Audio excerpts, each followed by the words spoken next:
Hey everyone, and welcome. In today's review, going to be taking a look at the Armadillo, a very unique putter from Lone Star Disc.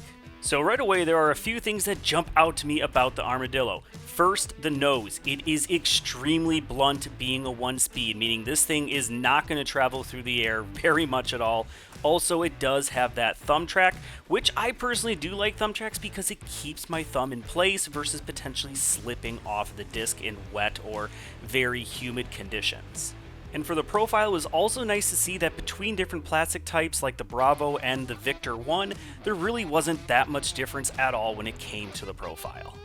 Too often when you have a putter in premium plastic, it can get a little bit of a dome, so it was nice to see that wasn't there.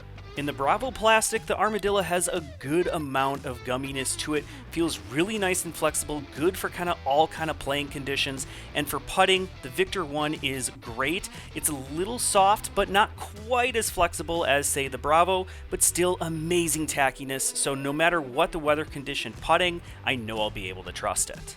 Alright, so now for the flight, and being a one-speed, I mean, this thing is not going to go very far at all, but I was actually kind of impressed. It was a bit more torque-resistant than I was expecting it to be. It kind of just, it's very neutral flyer. It holds the line that you put it on, and then just as it slows down, it maybe tries to have just a little bit of a hyzer back, as you're going to see just with like this slight anhyzer shot. It holds the turn a bit, then just in that final 20-25% of the flight as it slows down, it just kind of elevator drops with just a little bit on a hyzer angle. But then when you do put it on those kind of more steep anhyzer lines, it's gonna hold. This thing will just kind of hold that angle.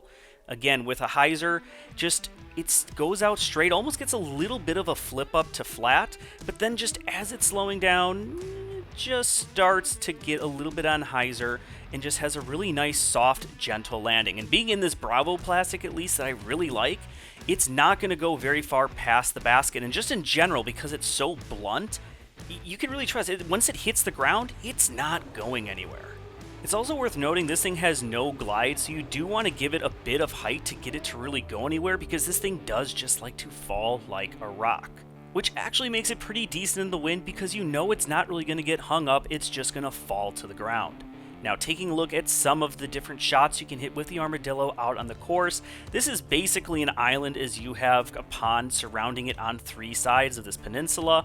I just like to give the Armadillo a little bit of height. I know it has that late stability to it, especially if you give it a lot of height, just let it hyzer to a nice safe zone. Here you've got just kind of a gauntlet of trees, but you do have this nice corridor, which for a righty, this is just a simple stock hyzer shot, but with the Armadillo, because it's so neutral as a lefty, I can throw it on a slight anhyzer line and just get this thing to hold all the way to the ground, putting yourself next to the basket. This is almost a carbon copy of the last hole, just you have a little bit more danger right off the tee pad, and because the Armadillo is such a neutral flyer and will hold that initial line you put it on, it really gives you the trust that you can hit gaps even if the danger is right off the tee pad. This next hole really shows so many of the great qualities of the Armadillo. You have danger on the left-hand side, so if you flip it over righties for the right-hand side, you have a low ceiling at the basket. You do have a lot of height you can give it right away. Because it's torque resistant, you don't have to worry about the Armadillo turning over. Just give it a little bit of height to start, and then as it gets to the basket, it's going to fall underneath that low ceiling. And then also, it's not going to go anywhere because of its shape, so you don't have to worry about blowing past the basket. And for putting, again, this thing is going to drop like a rock, so you're going to want to give it a bit of height, quite a bit more spin, because this thing has no glide whatsoever, so it's going to be tough to get it to the basket. But that also makes it great for windy days, because you can trust that it's always going to drop and is never going to lift over the basket. So the Armadillo does come in a good variety of plastics, so if you don't like super gummy ones, look for the Alpha, look for maybe the Lima, and if the Victor 1 is just a little bit too soft for you, go for the Victor 2, which is going to be a bit stiffer. But with regarding flight, I have to say I was really surprised at the Victor 1 because its flight characteristics were almost identical to the Bravo. As we're going to see with the Lefty Lines here, I do put the Bravo and the Victor 1 side by side, and I almost could not tell the difference between them out of the box. So that is a good thing. So that means that if you do have to throw the baseline Armadillo, say like if it's raining out, you can trust that you're going to get the same flight. However, be warned, it will probably break in pretty quick. However, if you are looking to keep that very neutral kind of point and shoot style flight, the Bravo is a great option because it is a bit flexible, but it's going to hold those flight characteristics for quite a bit of time. Now, I do wish I had some of the other plastic types to compare, just because you have one of the premium and just one of the baseline versions. But again, just out of the box, I love how both of these are so similar to each other. I mean, I could take the names off of those, off the graphics and just say, hey, which is which? And most likely not, you're not going to know which one is which because they are almost identical. And that's great because you know you're going to get that trustworthy flight.